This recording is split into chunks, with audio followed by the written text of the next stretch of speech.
MSW Media.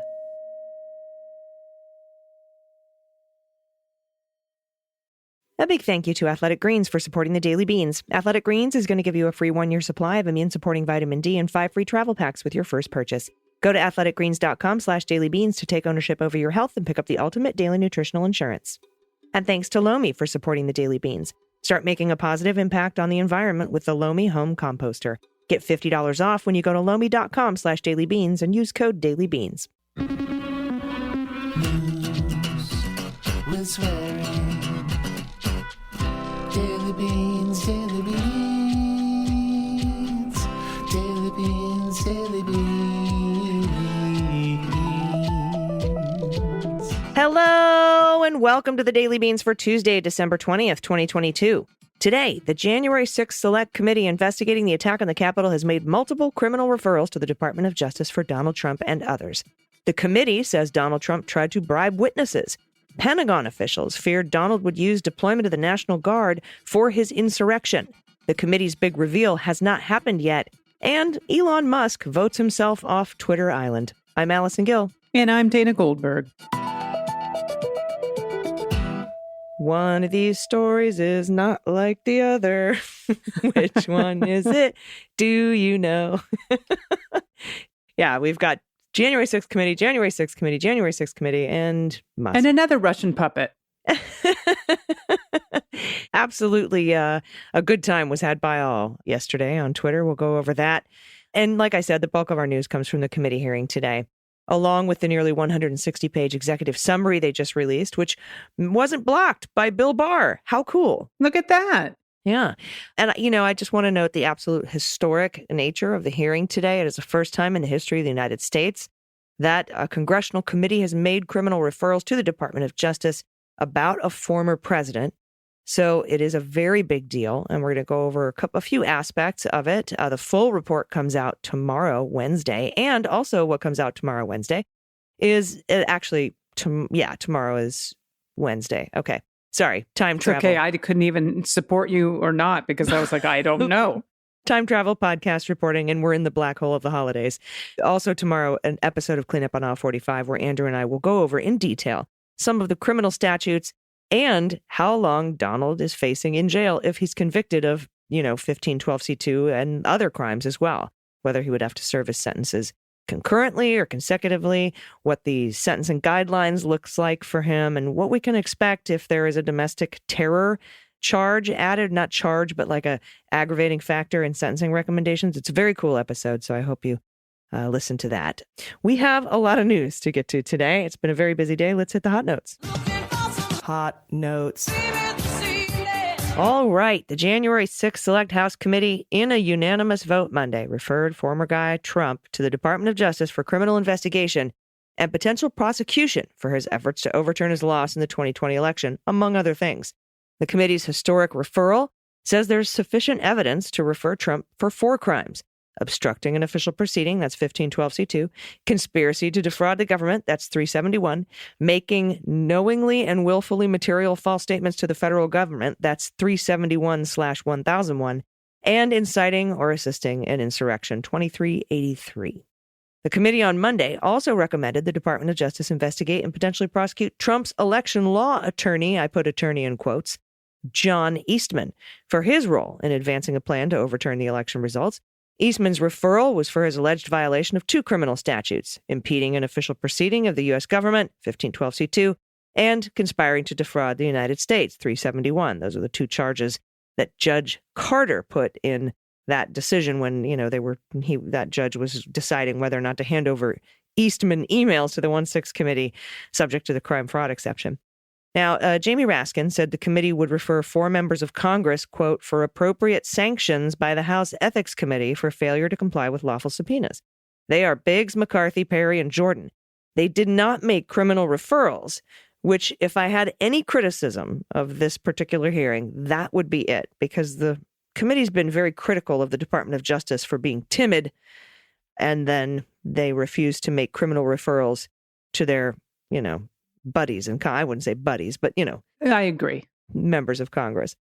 But from Cheney and Wu, Kyle Cheney and Nick Wu at Politico, Their biggest reveal didn't happen today. It will come when one of the panel's last beleaguered staffers hits the publish button on its collection of evidence compiled over 18 months of investigating. Material that still remains almost entirely secret. The committee is sitting on a stockpile of nearly 1,200 witness interview transcripts and reams of hard-won documents about Donald Trump's attempt to derail the peaceful transfer of power. While the select panel's 9 members gathered today to refer evidence of Trump's potential crimes to DOJ, that raw information, the underlying material, not the showmanship of a final in-person public meeting, will tell the story the committee has labored to piece together. The 160-page executive summary, which precedes the final report, which is set for release Wednesday, the executive summary came out today, hints at the extraordinary range of documents the committee has collected. It references at least 30 productions of documents from various witnesses and agencies, including White House visitor logs, Secret Service radio frequencies, and the Department of Labor, where then-Secretary Eugene Scalia produced a January 8, 2021 memo seeking to call a cabinet meeting to discuss the transfer of power. Yet, crucial questions remain about which evidence the panel will treat as off-limits to the public, including whether it will post hundreds of hours of video interviews alongside the transcripts. Thompson, the chair, has also emphasized the transcripts will be redacted to exclude private information and law enforcement or national security-related details, and some witnesses who requested anonymity would receive it. That's according to Thompson. Call records, with the exception of ones the committee has found relevant to the probe, would likely remain secret as well. And, Chuck Rosenberg, Dana, just keeps telling him his main concern is, if you're a prosecutor, you do not want these transcripts released. They can give the defendants a chance to get their story straight, prepare a defense, and possibly intimidate witnesses. So I know that Adam Schiff has said, we'll release what's already been publicly released, but they haven't really gone into too much detail about protecting current ongoing criminal investigations at the Department of Justice. So we'll see what happens. All right. Thank you, AG. And other things we learned. Pentagon officials feared that Donald would issue an illegal order commanding troops to help with his coup attempt to retain power. And this is what the January 6th committee found. This is a quote. The Select Committee recognizes that some at the department had genuine concerns, counseling caution that President Trump might have an illegal order to use the military in support of his efforts to overturn the election. That's what the committee wrote in the executive summary that we've been talking about. The finding comes in the section analyzing why it took hours for National Guard troops to be deployed to the Capitol to counter the mob that Trump had sent there to pressure his own vice president into avoiding Trump's defeat in the 2020 election and allowing him to remain in office. While Trump himself had accused Democratic House Speaker Nancy Pelosi of failing to deploy those troops, even though she lacked any authority to do that. Now, while some Democrats have suggested the military intentionally delayed a response to give Trump's mob a chance to accomplish what he wanted, the committee, though, found that there was no Defense Department attempt to help Trump. That's a big deal. Now, this is another quote. Although evidence identifies a likely miscommunication between members of the civilian leadership in the Department of Defense impacting the timing of deployment, the committee has found no evidence that the Department of Defense intentionally delayed a deployment of that National Guard. And this is from the same report. Committee members rather found that the failure to send troops rested with one person, Donald Trump himself.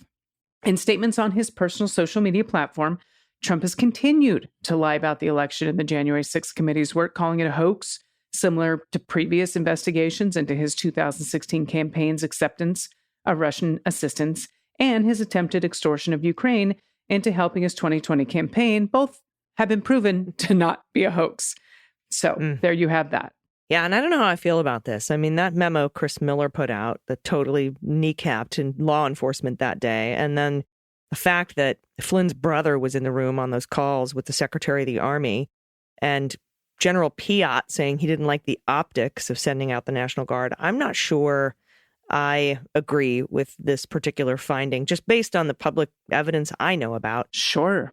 But we'll see. I think the larger point here is that any malfeasance would be impossible to prove, not that it maybe didn't exist. That's fair.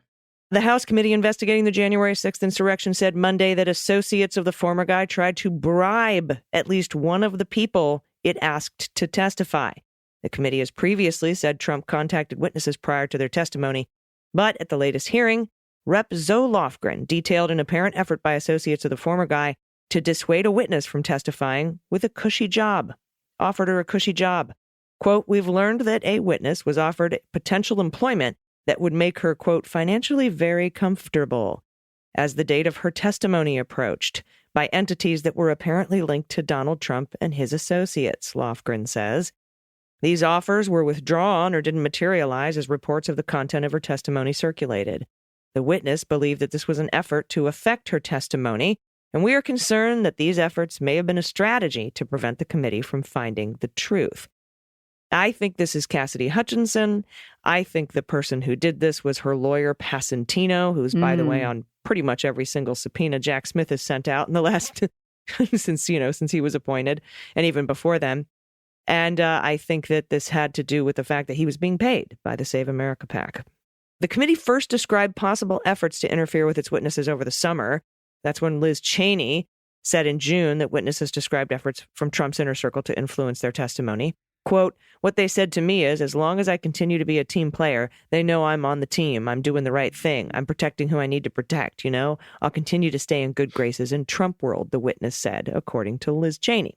Now, at Monday's hearing, the committee offered a recap of its findings and announced it would recommend to the Justice Department that Trump be charged with several crimes for starting the riot and trying to overthrow the 2020 election, which he lost to Joe Biden by 7 million votes. 7 million. It will be solely the Justice Department's decision whether to prosecute. And I want to say that that's actually going to be Jack Smith's decision. As Merrick Garland has said, he is hands off and he will take whatever recommendation Jack Smith brings him. Interfering with a witness is illegal. Though before Monday, the committee had not specifically said it believes that efforts to interfere with witnesses amount to crimes. They said it's really up to the DOJ.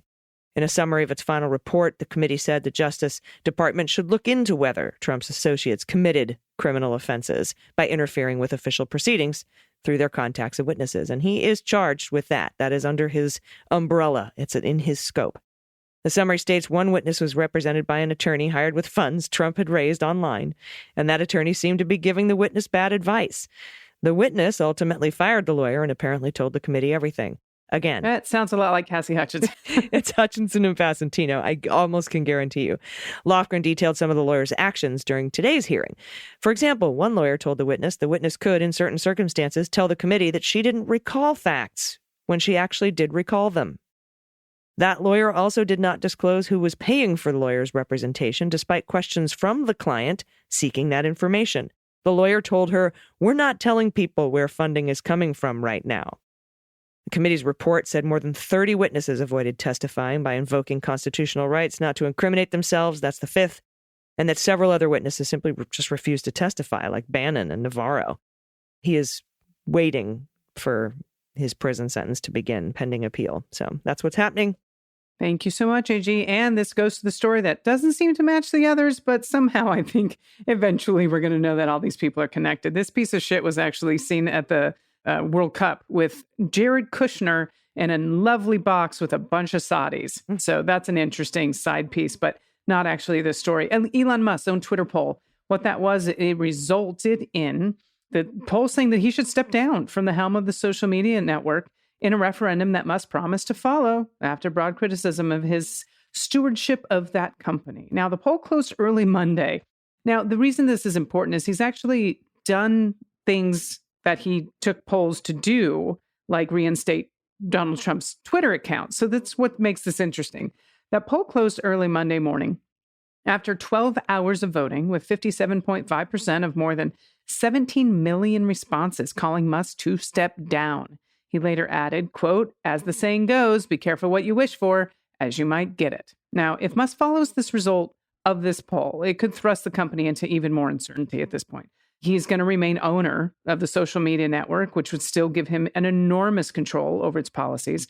But he hasn't yet said whom he would choose as his successor. And that person could steer the company differently and perhaps less erratically, maybe, than Musk has for the past 2 months. But who knows? Now, adding fuel to that fire, Musk is known for running polls to affirm, like I said, decisions he's already made. Perhaps most famously, when he asked Twitter if he should sell off 10% of his stake in Tesla. Later, filings showed Musk had already adopted a trading plan, calling the poll at least partially into question. Shares of Tesla opened up slightly higher on Monday morning following the poll results. Tesla has lost half of its more than $1 trillion valuation from the spring, when Musk's interest in buying the embattled social network first became clear. Well, the mood inside the company was demoralized on Monday afternoon as employees learned of Musk's plan on Twitter and received no communication from management about the future of the company's leadership. That's according to Twitter employees who spoke, of course, on the condition of anonymity. Otherwise, they would have been fired today over social media. And Musk and Twitter did not respond to a request for comment Sunday night. Yeah. And you want to hear my my little tinfoil hat? Yeah, tell me. I think when he went to the World Cup, Jared was like, hey, buddy, come to the World Cup with us. And they sat up in the box with the Saudis. And Jared went, look, man, I've spoken to my handlers over here. See those fellas down there that gave me $2 billion? Yeah. I spoke to them. They want you to step down. You've done what we needed you to do. We've got all the user information that we need. We got the Twitter file stuff. Now you're just kind of sinking the company, and we need it to kind of stay afloat so we can use it in the future for disinformation. So they're asking you to step down. And here, hey, I have an idea. Do a poll so it makes it look like the leftists forced you to leave. Sound good? 100%. 100%. You know, I know you're just speculating. It all seems completely valid. It could also be, hey, it's me, Jared. The Saudis who own a big chunk of Twitter, they want me to be the CEO. So you're going to have to step aside. That's going to be really fucking interesting if unscented hand lotion ends up running Twitter. Unscented hand lotion. Yeah, powdered toast man. So here's the thing. No matter who takes over, it's going to be an asshole. Okay. Like, I hope nobody's expecting some awesome fucking billionaire CEO with scruples to step in, because it's going to be selected by the board. It's going to be driven by the Chinese and the Saudis. And probably now Jared Kushner is going to have a say. So, you know, just, I don't think it could get worse than Elon. I'm glad he's leaving. I hope it's just some billionaire asshole that we don't know who just kind of does his job. But it's not going to be, they're not going to find a rad billionaire to take over the company. Are you kidding? No one wants anywhere near this fucking company right now. I would totally fix. Snoop Dogg did a poll, and 85% of the people thought Snoop Dogg should be the new president of Twitter. Hey, listen, that is a good businessman. I think so too. And I would totally love it if Snoop Dogg were the CEO. Come on, I'm rolling the dice. All right, everybody, we'll be right back with the good news. If you have any good news to send in to us, you can do it at dailybeanspod.com and click on contact. We'll be right back. After these messages, we'll be right back. Hey, everybody, if you're like me, you are concerned about how much food waste you throw away every week. It makes me feel like I'm not doing enough to help the environment. But now there is an easy solution. It's called Lomi. Lomi is a countertop electric composter. It's odor-free, it's mess-free, it's wonderful. It keeps your food waste out of landfills. That's the big thing. And it fits into any size kitchen, big or small. It doesn't take up a lot of room. It looks beautiful, and it makes your food waste turn into dirt in less than 4 hours.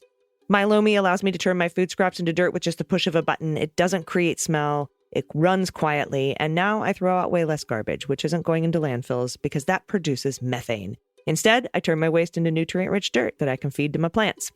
Ever since I learned that food waste makes up a huge portion of our personal carbon footprint, I've been trying to find a way to reduce the amount of food I send to the landfill. And now that I have Lomi, I'm helping to do my part.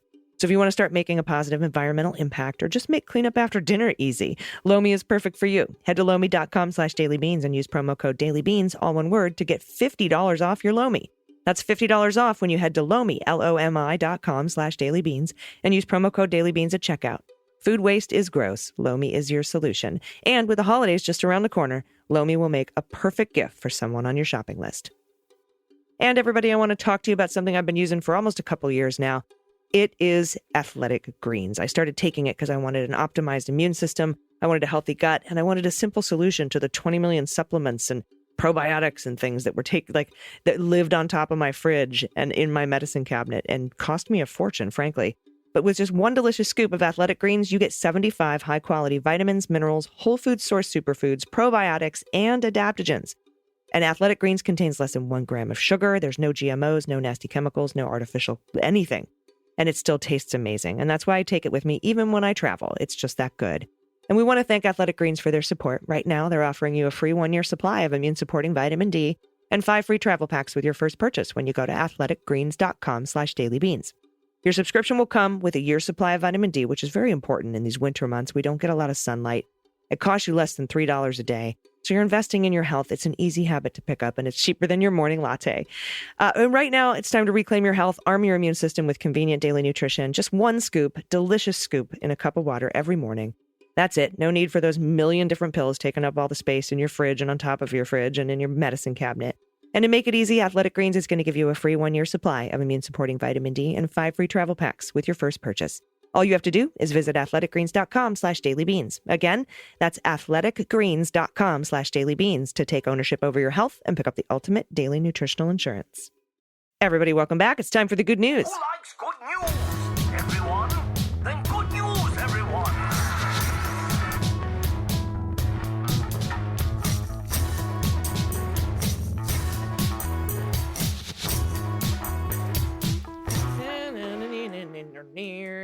Good news, good news. And if you have any good news, confessions, corrections, anything you want to send us, pet pics, Santa letters are my new favorite. If you have any Santa letters, those are adorable. Baby photos, frog orgies, whatever you got, send it to us at dailybeanspod.com. And click on contact. And the feed for the jackpot seems to be working today. That's good news. And a couple of weeks ago, we were able to send out over 100 sponsored subscriptions. If you were on the list, double check your inbox and check your spam folder and your junk folder, because sometimes we end up in there. All right, first up from Anonymous, pronoun she and her. Hi, I've been a listener since the beginning and was a very grateful recipient for a free 1-year subscription. Thank you. This is Betty and her blep. Okay. Betty is beautiful. So sweet. What a great picture. That marking with the one black I know. stripe there on the right, and there's 2 little black nostrils. Oh my God, she's so cute. Thank you. So sweet. Thanks for kicking us off, AG. This next one's from Jen, pronouns she and her. Hi. Sending along some pet tax and some general holiday love for folks who don't have family to be with this time of year.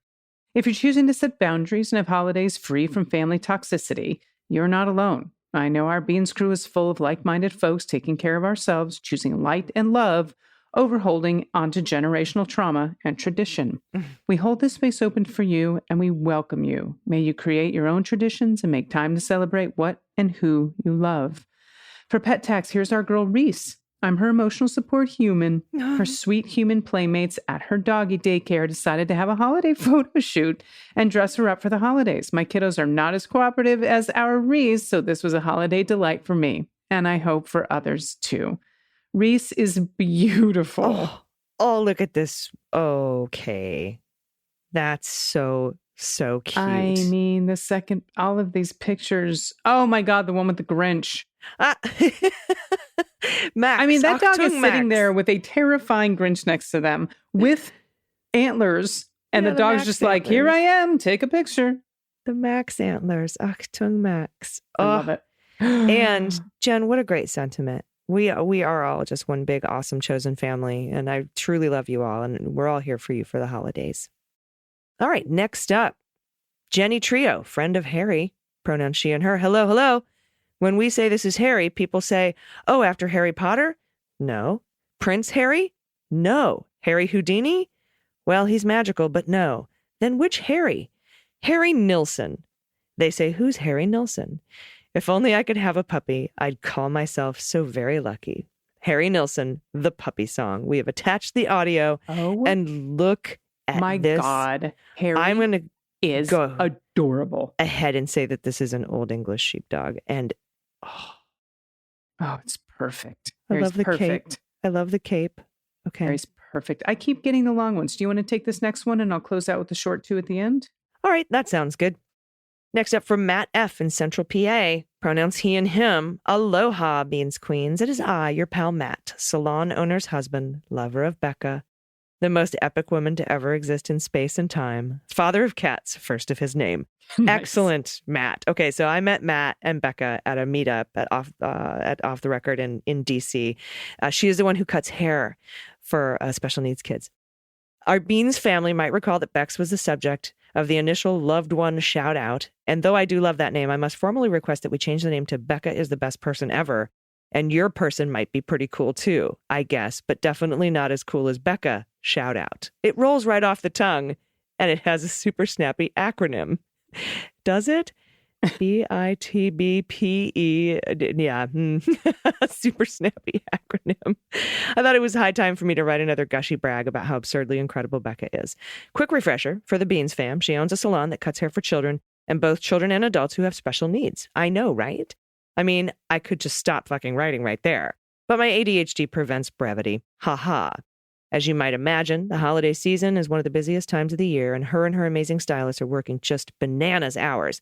This is her favorite time of year, and we only get to interact for about 36 hours a week. Despite the crazy hours, she refuses to work less because so many of her wonderful clients need haircuts and she'll never turn them away. Also, despite the crazy hours, every waking hour we have together is full of so much holiday cheer and fun, whether it's making cookies, dressing up cats, or rewatching the original Grinch for the 600th time. She's an absolute ray of holiday sunshine in spite of being exhausted all the time, and I wish there was some sort of award she could win for being the single most incredible person who's ever drawn breath. We love you both dearly, and please know what a better place you both make the world. Holiday pet tax attached. Photo 1 is our silly mask card with matching pies with our tree and 3 of our 4 boys. We managed to get Greg and Lucy the boy in one image. Greg is the tuxedo boy who looks like he's begging the viewer for help, and Lucy is the gray boy. And then Lucy and Kevin in another picture. Kevin is a sweet buff-colored gent who's totally daddy's boy. Then a solo photo of Becca with our 23-pound large boy, Supreme Greg. Oh my goodness. I love Supreme Greg. Also, some photos of Becca being stupid gorgeous, making holiday cookies and getting flour everywhere. Her favorite Christmas shirt with matching singing stuffed animals, and her Christmas Yule log that would have gotten a handshake from Paul Hollywood. Nice. Yep, and here they are. Oh, there's the large boy. Wow, that is a beautiful Christmas Yule log.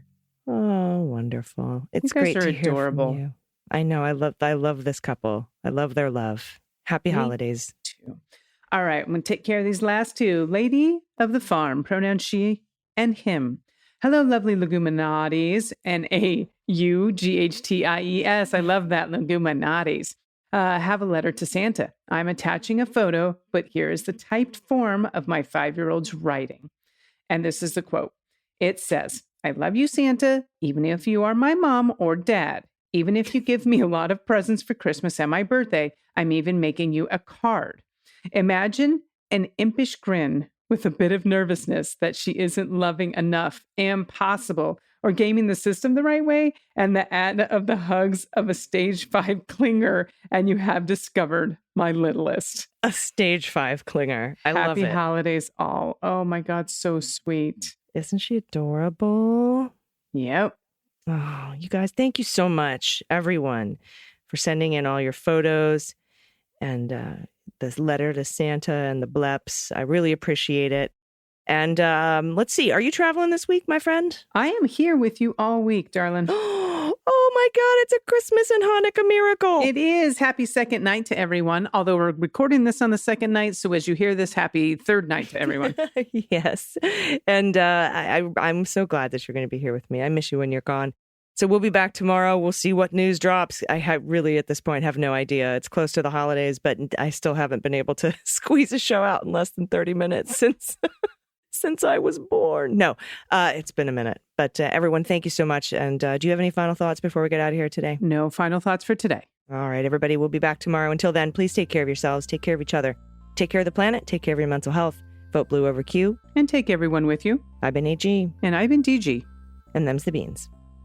The Daily Beans is written and executive produced by Allison Gill with additional research and reporting by Dana Goldberg and Amy Carrero. Sound design and editing is by Desiree McFarlane, with art and web design by Joelle Reeder with Moxie Design Studios.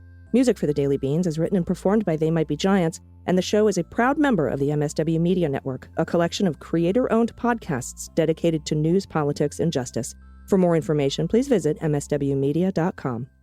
MSW Media.